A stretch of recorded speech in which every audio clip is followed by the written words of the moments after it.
Hello mga kabibig! Welcome back sa ating bagong YouTube channel. Ito ang pinakamaingay ng YouTuber sa balat ng YouTube. Ako si Kabibig, maglebak-lebak na dyan with evidence. Nako mga kabibig, ito daw ang punot dulo kung bakit galit na galit si Lisa Marcos kay Inday Sara Duterte. To the highest level daw ang kanyang galit simula pa noong kampanya. May binuking si Harry Roque. And knowing Harry Roque, di ba? Closeness pa sila noon ni Pangulong Bongbong Marcos, ni Lisa Marcos sa kasagsagan ng kampanya. At dito, may mga bulong-bulungan, may mga observations. Naramdam nila ang tensyon. Naku po, ano kayang tensyon ni ito kabibig? Ito At ito ang chika at napansin ni Harry Roque. Listen up Marites. Ito na. Napansin ko noong eleksyon. Galing kay Harry Roque, ha? Touchy itong si BBM. Yung touch by touch. Ganun daw. Touchy daw. Masyadong caring. Masyadong sweet. Siguro, ganun lang talaga siya. Walang mali siya. Well, I know naman, BBM is gentleman naman, di ba? Huwag nating i-react na. Gentleman talaga si Pangulong Bongbong Marcos. Kasi kahit na gaano inalis pusta si VP Sara Duterte, friendship pa rin silang dalawa. Kahit gaano binash ng mag-amang Duterte, Polong, Baste, si Pangulong Duterte, friendship pa rin sila ni VP Sara Duterte. Yun ang sabi din ni Pangulong Bongbong Marcos. So, gentleman siya, di ba? Ito ang sabi pa ni Harry Roque. I can give him that. Pero syempre, sa mata ng niyang asawa. Sa mata ni FL Lisa, ayaw niya yan ng touchy-touchy sa isang babae or sa ibang babae. Oy, dun pala. There's something fishy na going on. Para yatang, ang tingin lang ni Harry Roque ba, nakikita ko sa mata niya noong eleksyon pa lang na talagang mainit na ang mata niya kay VP Sara. Oh my G! So it means nakisakay lang pala itong si FL Lisa para lang ma-elect si Pangulong Bongbong Marcos. So kailangan niyang kontrolin ang kanyang emosyon. Kahit galit na siya, kahit selos na siya, ay kailangan niyang hi, hello, beso. Hala ka! Sa tingin ko, yung selos, may kinalaman na rin yan. So sumabog na talaga si FL Lisa Marcos noon pang eleksyon. Naramdaman niya ang selos. Touchy-touchy kasi si Pangulong Bongbong Marcos. Napaka-gentleman. Ayaw ni Lisa na may ibang magta-touchy-touchy. Pasensya na, te. Ganon talaga, pag politiko. Kailangan talaga magaling ka, makipaghalubilo to the eye of the people, to the public, na mabait ka. Ikaw talaga. Kung ayaw mo maging touchy-touchy ng asawa mo, edi sana hindi mo pinopostro na gusto mong maging presidente ang asawa mo. Anong selos? Shaira lang, Shaira? Sa tuwing magiging ang puso ko.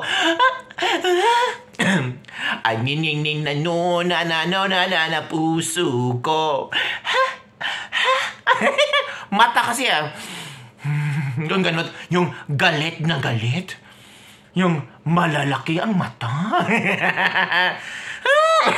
Obohin ako sa galit. Sabi pa ni Harry Roque, naramdam niya, kampanya pa lang may bad blood na si Lisa Marcos kay VP Sara. Nagpa-interview siya at sinabi niyang bad shot siya kay VP. Ano naman ngayon, te? Anong makukuha ng tao kung bad shot ka? May maitutulong ba sa ekonomiya? May maitutulong ba sa pagbaba ng presyo nung sinabi mong bad shot ka kay VP Sara Duterte. Alam mo kung ano nangyari? Mas lalo mong pinabagsak ang trust rating, ang performance rating ng asawa mo. Akala mo ang mga tao ay sayang-saya na? Lalo mong nilugmok ang pangalan ng asawa mo. Ganun ba kabibig? Nabasa ko lang yan. Sabi ni Honey Rocky, sino ka ba? Ikaw ay asawa lang ng presidente. Wala ka namang mandatong galing sa bayan. Kailangan emote ang pagkasabi ko. 1, 2, 3, action! Sino ka ba? Ikaw ay asawa lang ng presidente. Wala ka naman mandato galing sa taong bayan. Bakit kailangang suyuin ka ng pangalawang pinakamataas na opisyal ng bayan? Mas mataas pa nga ang ibinigay na mandato ng taong bayan sa kanya kung ikukumpara ng presidente. Hindi ba ang totoo? Si VP Sara ang dahilan para manalo ang asawa mo. Kaya wag mo ako bad shot dyan. Oy, drama lang yan ha. Kaya pala mga kabipig. Naalala mo yung chika ni Pebbles? Pebbles ba? Palikera? Si Pebbles, Palikera. Meron siyang shinare na screenshot. O, nagkanta-kanta daw. Si Aguila with the brothers. Tapos, nakita ito ni Unanay. Screenshot niya. Screenshot niya agad. Kasi gusto niya ang tawag doon, i-send sa mga friendship niya mga mayayaman.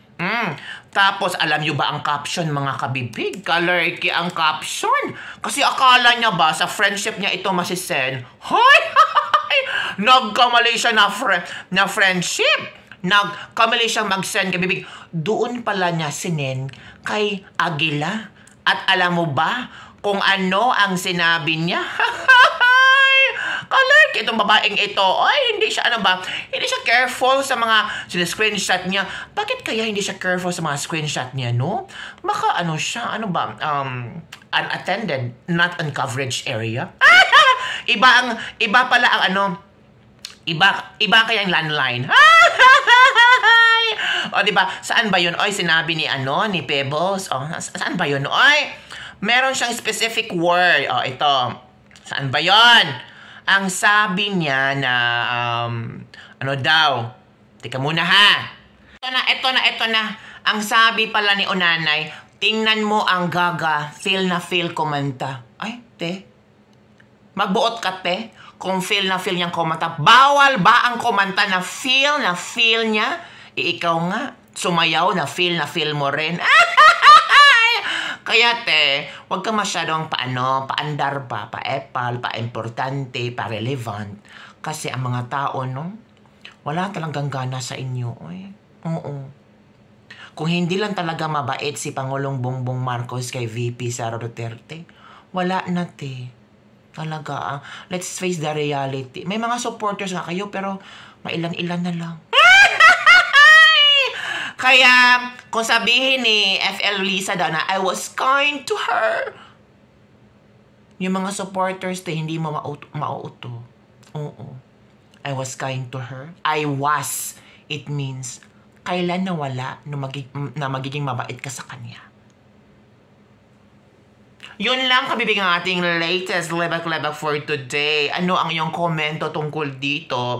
Na di umano, grabe ang mga chika, 'di ba? Na dahil sa selos. Sa selos pala nag-ugat lahat. Itong selos na 'to, no? Ito talaga ang nagpapayanig sa mundo ng mga mag-asawa. Char. So, yan lang po mga bibigyan ating latest little for today. Don't forget to like, subscribe, and share this video. Bye everyone! See you next time!